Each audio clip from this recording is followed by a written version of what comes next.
Bonjour à tous et bienvenue sur ma toute première vidéo YouTube. Moi c'est Greg et je suis vraiment ravi de vous accueillir sur la Rider TV. Pour ce premier épisode, on va faire fort. On va parler d'un sujet particulier et sensible. On va parler de tout ce qui est arnaque et escroquerie sur Internet. Internet, c'est un super endroit pour apprendre de nouvelles choses, pour se divertir, jouer ou rester en contact avec ses proches. Mais savez-vous que le net a également un côté sombre, très sombre. Et je ne parle pas forcément du darknet. Vous connaissez sans doute l'arnaque à la carte bancaire, l'usurpation d'identité ou encore les brouteurs, ce sont les plus connus. Mais savez-vous qu'il existe des centaines et des centaines d'arnaques et d'escroqueries en tout genre sur le net? Les gens qui sont derrière ces choses-là sont tellement inventives qu'elles nous en sortent 10 nouvelles par jour. Installez-vous confortablement, on se retrouve pour un petit top 10 des plus belles arnaques et escroqueries sur Internet. C'est parti!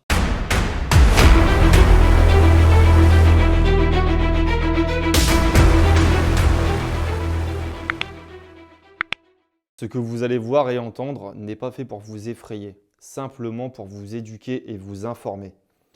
Peu importe ce qu'il se passe dans votre vie, si demain vous êtes victime d'une escroquerie ou d'une arnaque, le maître mot, c'est pas de panique. Après cette petite intro et ce petit avertissement, on se retrouve pour notre top 10. Il est classé du 10e au premier, le premier étant forcément le plus intéressant et le plus croustillant, je l'ai placé à la fin. Donc je vous conseille de rester jusqu'à la fin pour tout comprendre. On commence tout de suite avec le point numéro 10, l'arnaque à la vente en ligne. Alors l'arnaque à la vente en ligne, brièvement, ce qu'il faut savoir, c'est que c'est valable dans les deux sens, si vous êtes acheteur ou vendeur.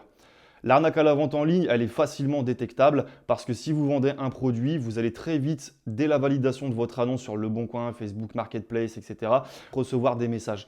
Des messages impersonnels qui ne citeront pas le nom de votre article. Vous allez recevoir des trucs du style « Coucou, votre article est encore dispo. Bonjour, je suis intéressé. Est-ce que votre article est disponible ?» Mais ils ne citeront jamais votre article. Pourquoi ? Parce qu'ils ne savent même pas ce que vous avez à vendre. Ils récupèrent les numéros de téléphone de tous les vendeurs et ils envoient des SMS groupés et ils attendent justement les 2-3 personnes qui vont leur répondre et qui vont faire que leur arnaque fonctionne. C'est un peu comme un pêcheur qui jette un filet à la mer, qui remonte le filet avec 4-5 poissons. Ils attendent justement ces fameux poissons. Deux solutions, soit vous ne répondez pas, soit tout simplement vous leur dites « De quel article me parlez-vous ? J'en ai plusieurs à vendre ».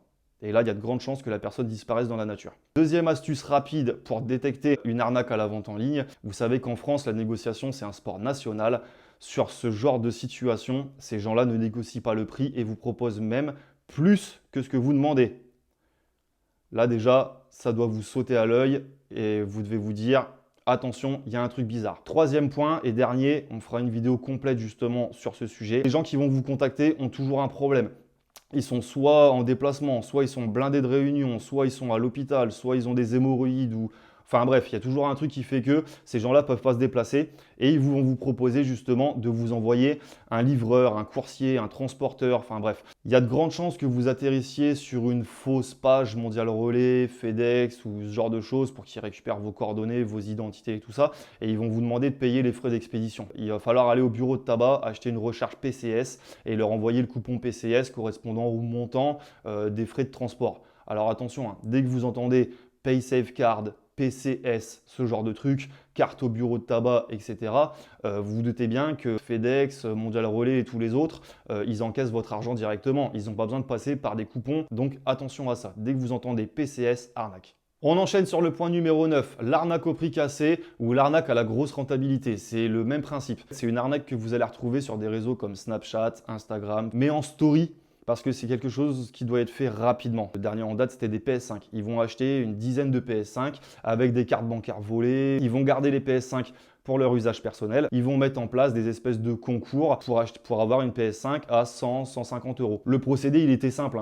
Ils filmaient les boîtes vides. Ils vous demandaient justement de partager leur compte Snapchat, d'inviter 3 ou 5 amis sur leur compte. Toute une petite série d'opérations qui fait qu'au bout d'un moment, c'était à vous justement d'acquérir cette fameuse PS5. Donc, ils demandaient aux gens de payer 150 euros, soit directement par carte bleue ou des coupons PCS, ce genre de choses. Et au final, la console n'arrivait jamais où les clients recevaient soit une boîte de PlayStation 5 avec une bouteille d'eau ou une brique, enfin, le genre de truc que vous avez pu entendre à la télé. Donc, l'arnaque au prix cassé, méfiez-vous-en. Vous vous rendriez coupable de recel en achetant des objets volés ou qui ont été achetés avec des cartes bleues volées. Le point numéro 8, qui pour moi est une arnaque incroyable, elle existe depuis des dizaines d'années et elle fonctionne toujours. L'arnaque à l'héritage ou à la loterie. Un jour, vous recevez un mail qui sort de nulle part qui vous dit que vous avez un tonton africain qui est gravement malade, ou enfin peu importe le pays, hein, ça peut être la Turquie, les États-Unis, l'Inde, peu importe le continent, ça marche partout. Vous apprenez par mail que vous êtes le seul héritier sur la liste d'une somme indécente. Et par contre, comme cette personne est hospitalisée, elle ne peut pas faire les transferts bancaires et vous demande donc de procéder à un règlement d'une somme de 500, 1000, 2000 euros pour débloquer son compte bancaire, pour pouvoir ensuite prétendre au fait de toucher ce fameux héritage. Ça se voit comme le nez au milieu de la figure. Et ça, c'est une arnaque, je vous garantis, elle fonctionne. Et il y a des millions d'euros qui sont détournés avec ça. L'arnaque numéro 7, elle est dévastatrice. On appelle ça l'arnaque à l'emploi. Beaucoup de gens tombent dans le panneau parce qu'ils reçoivent un mail qui vient de la part de Pôle emploi. Mais attention, ça ne vient pas de la part de Pôle emploi directement, ça vient de la plateforme de Pôle emploi. C'est un mail qui vous est envoyé par un compte d'entreprise frauduleux. Pôle emploi ne peut pas consulter tous les mails qui passent dans ses services. Ce serait vraiment trop chronophage et ils n'ont pas assez d'argent pour ça. Donc, vous allez recevoir un mail de ce genre-là. Bonjour, je suis monsieur Untel, j'habite dans tel pays. Dans une quinzaine de jours, je viens en France, en région parisienne, et je cherche un chauffeur. Je suis quelqu'un de très riche et j'aimerais justement travailler avec vous parce que votre CV, il va vous brosser dans le sens du poil. Votre CV m'a paru sympa, vous m'avez l'air honnête, gentil. Comment se passe l'arnaque? Le mec va vous dire: voilà, j'arrive en France d'ici une dizaine de jours. Par contre, étant à l'étranger, je ne peux pas louer de véhicule. Donc, ce qu'on va faire, c'est que vous allez aller louer le véhicule à ma place et en mon nom. Donc, je vais vous envoyer 2000 euros. Pour les 5 jours de location, il y en a pour 1000 euros. Vous allez faire le devis de la location et ensuite, vous me renvoyez le montant restant par rapport aux 2000 euros. Donc là, dans notre exemple, 1000 euros. Donc, attention à ça parce que vous allez bien recevoir un chèque de 2000 euros, il n'y a pas de problème. Vous allez le déposer sur votre compte, il y a deux possibilités. C'est soit votre banquier vous appelle tout de suite en vous disant: attention, monsieur X, c'est un chèque volé, machin, c'est une arnaque, ceci, cela, il n'y a aucun souci. Et là, ça s'arrête là. Ou alors, le chèque est déposé sur votre compte, l'argent arrive sur votre compte, mais n'est pas vraiment sur votre compte. Vous, derrière, vous allez payer les 1000 euros du mec qui est censé vous embaucher. Mais une fois que la banque aura vu que c'était une escroquerie, l'argent part de votre compte. Et là, vous allez vous retrouver débiteur de moins 1000 euros et il va falloir vous arranger avec la banque. Donc là, le point numéro 6, c'est un truc qu'on n'a pas trop en France, mais qui se passe énormément aux États-Unis et qui va arriver chez nous, je vous le dis. C'est ce qu'on appelle le face swapping ou le morphing. Alors, c'est le fait d'avoir quelqu'un en discussion visio avec un visage changé numériquement. Vous avez entendu parler de ces trucs-là, c'est passé à la télé, etc. Vous connaissez tous les filtres Snapchat, mais il y a des applications qui vont encore plus loin que ça et qui vous collent carrément, qui vous modifient carrément le visage en vidéo. Ça s'appelle le face swapping, changer de face. Et ça, c'est un truc vraiment dévastateur parce que vous pensez parler à quelqu'un de votre famille, à une jolie fille sur Internet ou n'importe quoi. Avant de faire n'importe quoi avec une personne que vous ne connaissez pas sur Internet, assurez-vous de la rencontrer en vrai. On passe à l'arnaque numéro 5. C'est l'arnaque qui m'a poussé à faire cette vidéo pour dénoncer tout ce qui est arnaque et escroquerie. C'est tout ce qui est phishing ou en français hameçonnage. Dans le principe, c'est pour récupérer vos données, soit pour récupérer vos données bancaires et procéder à des achats, ce genre de choses, où vous extorquez de l'argent directement, ou alors pour récupérer des informations personnelles sur vous qui seront ensuite revendues. Le fait de savoir que vous êtes célibataire, en couple, marié, avec des enfants, chien, chat, si vous habitez dans une maison, etc., ça vaut énormément d'argent. Vous pouvez le détecter par plusieurs possibilités. Premièrement, avec ce qu'on appelle l'URL. Tout en haut de votre navigateur internet, là où c'est marqué www. Regardez déjà l'URL, si le site est sécurisé, si c'est un site connu, etc. Parce que c'est pareil, ils peuvent aussi recopier des formulaires de capture, par exemple, de votre banque. Donc, si vous recevez un mail de votre banque vous disant « Attention, connectez-vous sur votre compte, etc. » machin, appelez votre banquier pour savoir si c'est lui qui vous a envoyé ce mail-là. C'est pareil, c'est comme Pôle emploi. Il est payé pour ça, ils sont là pour ça. Et j'essaierai, un de ces quatre, de contacter une ou plusieurs banques. On fera une vidéo sur des choses qui sont mises en place pour protéger les clients. Votre banquier ne vous contactera jamais avec une adresse email en yahoo.com, yahoo.fr, google.com, hotmail.fr, etc. Votre banquier aura toujours, je prends l'exemple de la caisse d'épargne, aura toujours une adresse email en @caisse-d'épargne.fr ou Crédit Agricole ou La Poste ou ce que vous voulez. Et si vous avez le moindre doute, appelez votre banquier. L'arnaque numéro 4, c'est une des plus dangereuses au monde, selon moi, c'est le chantage affectif. Vous connaissez ça sous le nom de brouteur.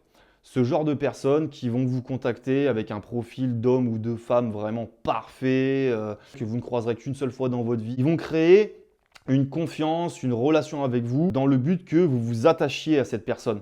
Et un jour, il va se passer un truc de dingue avec cette personne. Elle va avoir des problèmes avec la justice et il va falloir que ce soit votre argent qui la sauve, tout simplement. Donc cette personne-là va vous dire, voilà, je devais venir en France te rejoindre telle date, etc. Mais je suis enfermé parce que, je sais pas, moi, j'ai pas fait mon test de Covid, etc.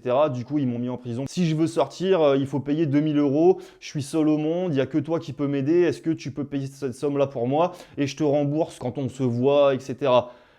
La personne un petit peu fragile va se dire « faut que je l'aide, c'est l'amour de ma vie ». Il y a des millions et des millions de personnes qui se font avoir avec ça et ça pousse même des gens jusqu'au suicide. Parlez avec des gens où vous avez des amis communs avec eux, parlez avec des gens que vous avez déjà vus, parlez avec des gens où vous voyez par exemple une photo d'eux dans la ville. Dites par exemple quelqu'un qui habite à Paris, moi je suis désolé, c'est aberrant si je vois pas une photo de cette personne-là devant la Tour Eiffel ou l'Arc de Triomphe ou un truc connu à Paris. Alors, l'arnaque suivante, c'est les fameux message privé que vous recevez sur vos réseaux sociaux avec une vidéo où c'est marqué « Regarde ce que j'ai trouvé sur toi ». Ce genre de vidéo que vous recevez sur Internet, qui au final n'est pas une vidéo, vous allez cliquer dessus et ça va installer un virus dans votre ordinateur qui va, entre guillemets, prendre possession de votre compte Facebook. On envoie ce virus-là à une personne qui en contamine 100. Ces 100 amis ont elles-mêmes 100 amis. Imaginez l'effet boule de neige et le nombre de millions de personnes qui chopent le virus. Petit truc tout bête, si vous recevez un message privé accusateur d'une personne que vous ne connaissez pas, c'est souvent 95% du temps des conneries, 99% du temps même des conneries. Vous bloquez cette personne-là et c'est terminé. Si c'est un ami qui vous envoie une vidéo comme ça accusatrice ou un message accusateur où il faut cliquer sur un lien, etc., ne cliquez surtout pas, doutez de tout et de tout le monde sur Internet et contactez cette personne-là par un autre moyen. Ne lui envoyez pas un message privé sur Facebook puisque son compte est compromis. Et là, on arrive au point numéro 9, donc tout ce qui concerne les virus rançons, les rançongiciels et les trojans, tout ce qui est cheval de Troie. C'est 3 trucs différents, mais en général, vous les chopez de la même façon. Quand vous allez sur des sites bizarres pour télécharger des films, des jeux, des séries, etc. Quand vous allez sur des sites de streaming, quand vous allez… enfin bref, vous m'avez compris. Quand vous essayez d'avoir quelque chose par un moyen détourné. Sachez que les pirates, les hackers, etc. vous attendent dans ces moyens détournés. Ils savent que vous allez venir. Les virus, les rançongiciels, etc. ça vient quasiment à chaque fois des mêmes endroits. On arrive à notre dernier point, à notre top 1. Et là, je vous remercie vraiment d'être resté jusqu'à la fin de ma toute première vidéo parce que c'était chaud à faire. On a notre top 1 qui va concerner tout ce qui est site porno, site de cam to cam, ce genre de choses. Vous faites ce que vous voulez, hein. C'est rentrer dans les mœurs, il n'y a aucun problème. Mais allez sur les sites connus, sécurisés et référencés. Le meilleur conseil que j'aurais à vous donner, c'est quand vous naviguez sur Internet, ce qui est dans votre slip doit rester dans votre slip. Après, libre à vous de faire ce que vous voulez. Mettez un scotch sur votre webcam. Mettez quelque chose qui bloque l'affichage de la webcam. Parce qu'en surfant sur des sites un petit peu tendancieux, bizarres comme ça, vous pouvez choper des virus, lancer des scripts, etc. qui vont par exemple allumer votre webcam. Vous ne savez même pas qu'elle vous observe. Cette personne-là va filmer ce que vous êtes en train de faire et ensuite va vous menacer et va faire du chantage. J'ai une vidéo de toi en train de faire ça, je veux 5000 €, sinon je la diffuse à tout Internet. Les parents, soyez vraiment vigilants sur ce que font vos enfants. Il y a des jeunes enfants qui se sont fait avoir, des ados, voilà. On a fait le tour de notre top 10, c'était Greg Rider, je suis vraiment content de vous avoir reçu sur la Rider TV. On se retrouve la semaine prochaine pour le premier épisode justement, mais de manière détaillée. Je vous remercie de m'avoir regardé, n'oubliez pas de liker, commenter, partager, faut nous aider à faire monter la chaîne. Je pense que je vais finir par couper là. Allez, salut!